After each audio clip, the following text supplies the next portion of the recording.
हम लोग chapter number 9 NCERT book से हेरिडिटी एंड इवोल्यूशन के बारे में पढ़ेंगे। हेरिडिटी है क्या?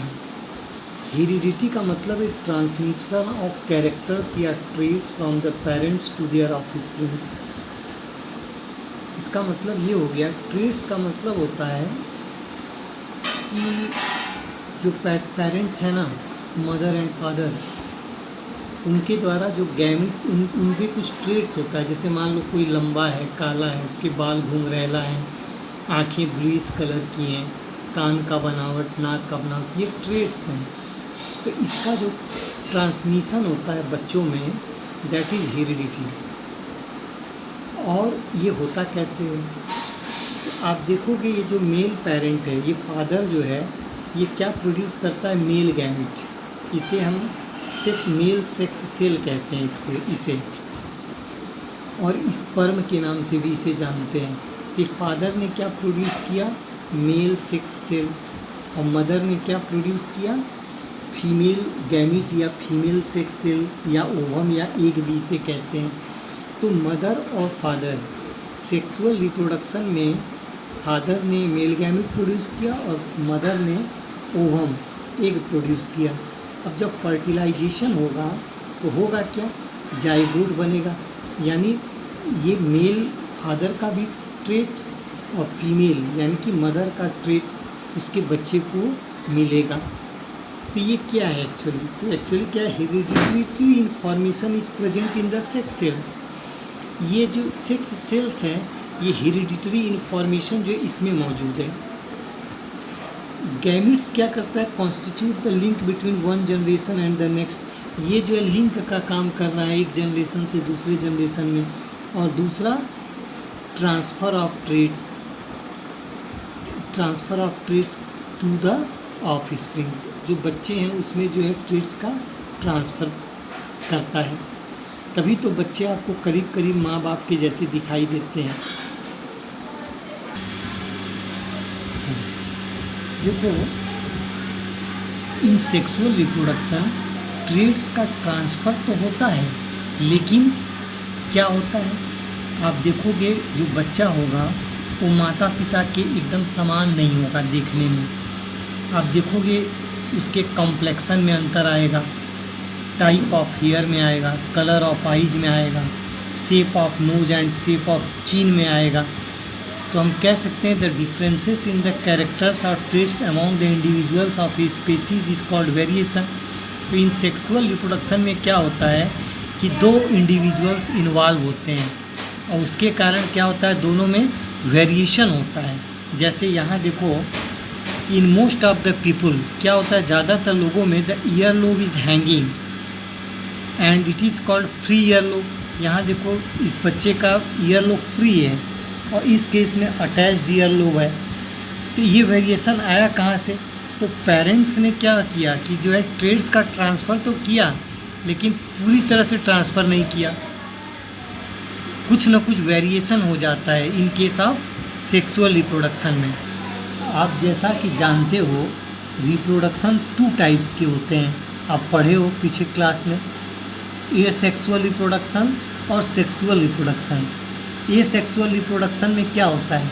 Variation is very less. जो आप किसी गन्ना के खेत में चले जाओ, आपको गन्ना सब एक जैसा दिखाई देंगे। यानी कि असेक्सुअल रिप्रोडक्शन जो है उसमें जो ऑफस्प्रिंग्स होते हैं उसमें वेरिएशंस बहुत कम पाए जाते हैं। लेकिन in case of sexual reproduction में क्या होता है? वेरिएशंस बहुत ज़्यादा आपको देखने को मिलेगा। यानी जो बच्चे हैं वो आपके माँ बाप जैसी एग्जैक्ट कॉपी नहीं होंगे। तो the variation is a necessity. अब वेरिएशन ज़रूरी क्यों है? तो variation is a necessity for organic evolution. Variation होगा तभी तो इवोल्यूशन होगा। ये आगे आपको बताया जाएगा। Accumulation of variations. अब ये जो वेरिएशंस है उसका संचय जो है उसका महत्व क्या है? तो वेरिएशन क्या करता है? It continues to be inherited by the offsprings. जो जनरेशन से जनरेशन ये जो है संचय होता जाता है, इकट्ठा होता जाता है। जैसे मान लो एक बैक्टीरिया है जो रिप्रोडक्शन किया 2 बैक्टीरिया को असेक्सुअल रिप्रोडक्शन के द्वारा। तो और जो एक उसमें से जो बैक्टीरिया था वो हीट रेसिस्टेंस था, वो हीट को टॉलरेट कर जाता था, दूसरा नहीं कर सकता था। तो जो हीट को टॉलरेट कर जाता था वो क्या हुआ कि धीरे धीरे उसके भी जनरेशन टू जनरेशन रिप्रोडक्शन चालू हो गए। एक समय ऐसा आ गया कि वो जो है हीट रेसिस्टेंस जो है उसके अंदर काफ़ी बढ़ गया। उससे फ़ायदा क्या हुआ? तो the great advantage of variation to a species is that it increases the chance of its survival in a changing environment. उससे ये फ़ायदा हो गया कि जब कोई वातावरण का तापमान बढ़ गया तो उसके द्वारा जो ऑफस्प्रिंग्स प्रोड्यूस किए गए वो सर्वाइव कर सकते थे। तो वेरिएशन एक चीज़ को क्लियर कर देता है in case of sexual reproduction कि सेक्सुअल रिप्रोडक्शन में वेरिएशन होने से सर्वाइवल रेट बढ़ जाता है, इन्वायरमेंट को जो है प्रकृति से लड़ने की क्षमता बढ़ जाती है। ये सेक्सुअल रिप्रोडक्शन में देखने को कम मिलता है। और दूसरी बात है इसमें जो है ये भी पूछता है why sexual reproduction is superior. इसका भी आंसर यही होगा कि जो वेरिएशंस है वो उसके कारण जो है सर्वाइवल रेट जो है बढ़ जाता है। इसीलिए हम कह सकते हैं कि sexual reproduction is better than asexual reproduction. देखो मेंडल के एक्सपेरिमेंट के पहले कुछ टर्म्स हैं जिसे मैं आप लोगों को बता देना चाहता हूँ, जैसे क्रोमोजोम्स। अब क्रोमोजोम्स क्या एक थ्रेड लाइक स्ट्रक्चर है जो न्यूक्लियस के अंदर मौजूद होता है। डीएनए डीऑक्सीराइबोन्यूक्लिक एसिड से बना है जो जीन को कैरी करता है। यानी क्रोमोजोम जो है थ्रेड लाइक स्ट्रक्चर है, न्यूक्लियस में मौजूद है और वो जीन को कैरी करता है। जीन क्या है? तो जीन जो एक्चुअली यूनिट्स ऑफ हेरिडिटी है which transfer characteristics from parents to their offsprings during reproduction. Gene जो है वो हर जीन्स जो है वो ट्रेट को ट्रांसफ़र करता है, जो मैंने बताया लंबा है कि काला है कि गोरा है, इस तरह के ट्रेट्स को। देखो जीन्स 2 प्रकार के होते हैं, डोमिनेंट जीन और रिसेसिव जीन। अब डोमिनेंट जीन क्या है?